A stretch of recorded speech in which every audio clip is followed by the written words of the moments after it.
Despite the world's anxieties and uncertainties, Jews have yearned and prayed for the rebuilding of the Holy Temple for thousands of years.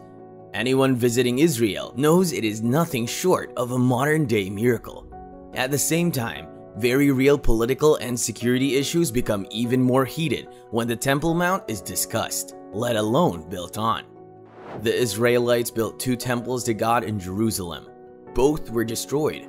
The Institute overcame a major stumbling block in their plans to construct a 3rd temple. Most people would not have predicted it. Is this to imply that a temple must be built there for the end-time prophecy to be fulfilled? Many people believe so, but what does the Bible say about the Antichrist in this context? What impact does this have on you and me? Watch this video throughout because we will go over everything in detail. The rebuilding of the Jewish temple is inextricably linked to Israel's restoration of the Messianic era. The reconstruction of the temple is significant because it will be the seat of the Messiah's kingdom from which he will rule the earth. The rebuilding of the temple also indicates that Israel's enemies have been defeated and their presence removed from the land. There have been 2 temples in Israel's history, not including the tabernacle or tent used before that, both of which stood at the Temple Mount in Jerusalem. King Solomon built the first temple, which was destroyed in 586 BC, after Israel was exiled to Babylon. The second temple, known as Herod's temple, was built around 538 to 515 BC, and later modified by Herod just before Jesus' birth. The possibility of rebuilding the Jewish 3rd temple is hotly debated. Our concern here should be whether biblical prophecy predicts the construction of a 3rd temple. What would be the defining feature of that final generation? In his prophetic briefing, known as the Olivet Discourse, Jesus stated that Jerusalem would be in the hand of the Jewish people once more, and thus Jerusalem would be the focal point of upheavals. In Luke 21-24, Jesus predicted that Jerusalem would be trodden down by the Gentiles until the time of the Gentiles are fulfilled. The Temple Mount in Jerusalem is central to Bible history and prophecy. This is the center of the world, where Abraham sacrificed his son Isaac. King David bought land, and his son Solomon built the first temple. It is also where Jesus cleansed the temple, and a poor widow offered 2 copper coins, which Jesus said was greater than all the most extravagant donations. Mount Sinai from the Bible Moriah is Jerusalem's most recognizable landscape. Jews refer to it as the Temple Mount, while Muslims refer to it as the Noble Sanctuary. Christine Dark is the author. Since retaking the old city of Jerusalem from Jordan in 1967, Israel has maintained a fragile religious balance, and the Temple Mount is the world's most divisive real estate. For decades, Jewish activists have led efforts to change the status quo regarding religious freedom, arguing if Muslims can pray there, why can't Jews? In Matthew 24, Jesus spoke to his Jewish brothers and sisters, not the yet-to-be-formed church. He stated that in the end times, Israel must be on the lookout for an abomination in the holy place. When you see standing in the holy place, the abomination that causes desolation, spoken of by the prophet Daniel, let the reader understand, he warned. More than a quarter of the Bible is prophetic. Both testaments contain approximately 1,800 prophecies. God has recorded much of the future for us to use as a guide. Jesus also delivered a major discourse on the end-of-the-world events, recorded in all 3 synoptic Gospels, in Matthew chapter 24, Mark chapter 13, and Luke chapter 21. What will be the sign of your coming and of the end of age? Jesus' disciples had directly asked him. Verily I say unto you, this generation shall not pass until all these things be fulfilled. Jesus replied, adding in Matthew chapter 24 verse 34, Verily I say unto you, this generation shall not pass until all these things be fulfilled. What would be the defining feature of that final generation? In his prophetic briefing known as the Olivet Discourse, Jesus said that Jerusalem would be in the hands of the Jewish people once more, and thus Jerusalem would be the focal point of upheavals. In Luke chapter 21 verse 24, Jesus predicted that Jerusalem would be trodden down by the Gentiles until the time of the Gentiles are fulfilled. So the re-emergence of the State of Israel in 1948 is the sign of all signs that have not been present in any generation until now. The Bible predicted that the Jews would return, and they did after nearly 1900 years. Such a return to the homeland has never occurred in history. Furthermore, according to Bible prophecy, the Middle East will be in crisis in the last few days. And according to Jesus in Matthew 24:34, the generation alive at the time will by no means pass away until all these things take place. The construction of a third temple is among the most popular end-time prophecies. This is a significant subject in the New Testament Bible prophecy. The possibility of a third temple is a sign not seen in any other generation. Hardworking and dedicated visionaries have already created all temple worship implements. We are currently living between the destruction of the Second Temple in 70 BC and the construction of the Third Temple. A week goes by without some sort of Temple Mount squabble over the fear that Jews will build their house of worship. The Hebrew prophets all predicted that in the last days, Israel's exiles would return to the Promised Land, with the restoration of the temple being their primary goal. Ezekiel 37 predicted that the dry bones of Israel would be resurrected in their own land. Then the nations will know that I, the Lord, make Israel holy, when my sanctuary is among them forever. Ezekiel 37-28 predicts. While the Bible prophecy is being fulfilled in front of our eyes, many blind skeptics in the church promote erroneous replacement theology and dare to believe the lie that God has rejected the Jews and that Israel has somehow re-emerged as a political anomaly.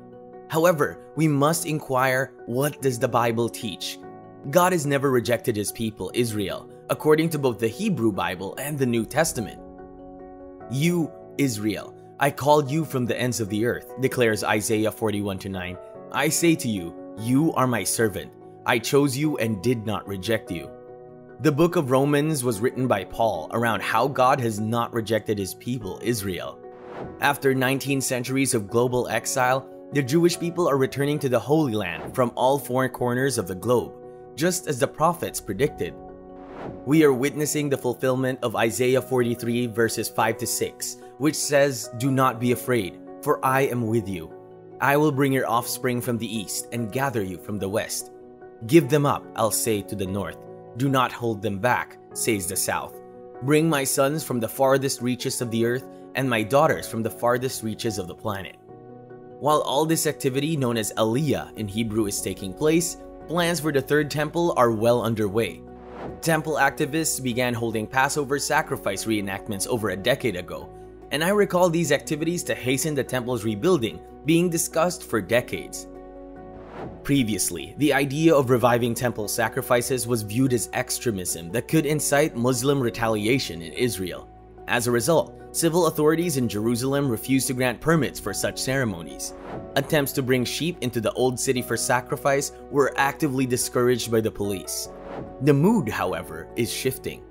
According to the reports, the police and the Jerusalem municipality now regard the rehearsal as another completely acceptable public event they want to see take place. Even mainstream media has begun to accept temple preparation activities as more than a fringe idea, but as an important aspect of Jewish culture. According to a temple spokesman, it appears clear that the sacrifice will happen one day, sooner than we imagine, on the Temple Mount itself, and no one will think it is an extremist event. Anyone who reads the Bible knows that this is our ongoing history. Rabbi Moses Maimonides, known as Rambam, a medieval Jewish philosopher and Torah scholar, wrote that the temple is important for two reasons. First, it reveals the divine presence of God to humanity, and second, it facilitates the offering of sacrifices. The Jewish people, however, could no longer offer sacrifices since the destruction of the Second Temple. In fact, more than 200 of the Torah's 613 commandments cannot be fulfilled without the temple. The prophet Daniel, Jesus, and the apostle Paul foretold the future sinister figure known as the anti-Messiah, defiling the third temple before Jesus' return. The defilement of the temple was referred to as the abomination of desolation by both the prophet Daniel and Jesus. In Matthew 24, Jesus warned about the abomination that causes desolation, as prophesied by the prophet Daniel standing in the holy place, and he added, "Let the reader understand, for the future generation that sees the defilement." In 2 Thessalonians 2 verse 4, the apostle Paul says, He, the man of lawlessness, will oppose and exalt himself over everything that is called God or is worship, so that he sets himself up in God's temple, proclaiming himself to be God. According to Christian Bible prophecy scholars, only a man of diplomatic skill accepted by Jews and Muslims can broker a plan allowing Jews to worship in a temple on the mount where King David originally purchased territory. Many Christian eschatologists, however, warn that Daniel 9:27 foretells this dealmaker, also known as the Antichrist, will derail the peace plan. According to Isaiah 28:18, a covenant with death will be broken. Many Israeli organizations are working hard to prepare for a third temple. The Temple Institute is one of these organizations and has a very active Facebook page. Other organizations may also have viable plans. Big boom, Sukkot is going on, the Feast of Tabernacles. Water libation reenactment was held in preparation for the third temple. A full costume reenactment of the water libation performed in the temple was held in Jerusalem. Hundreds of participants were led by Kohanim in priestly garb and by Levites playing musical instruments. The event began at Char Hotspot in Jerusalem's Old City, where participants joined Kohanim, dressed in biblically mandated vestments, and Levites dressed in special vestments. The musically gifted Levites held the ceremony, winding down ancient walkways into the valley below the Temple Mount with joyous music on drums, violin, guitar, and clarinet. The crowd sang and danced as they passed through an Arab village to the Shiloh Spring, used during temple times. The procession was broken up at stops by which 4-foot-long pure silver trumpets were blown. We must understand the timeline in which the Antichrist appears first, followed by the true Messiah, Jesus Christ. Talmud traditions, as we've been discussing in depth recently, show that they're really pushing to have this third temple built. They believe that the nations will come there, and as we can see, this is something they're pushing and doing. That's all for now, guys. Here's the most recent information on the third temple and its preparations. Do you believe what the Jews are doing, or do you have other opinions about the third temple's preparations? Please share your thoughts in the comment section below. Also, please like, rate, and subscribe to our channel for more videos like this. Thank you for your time. God's blessing on you.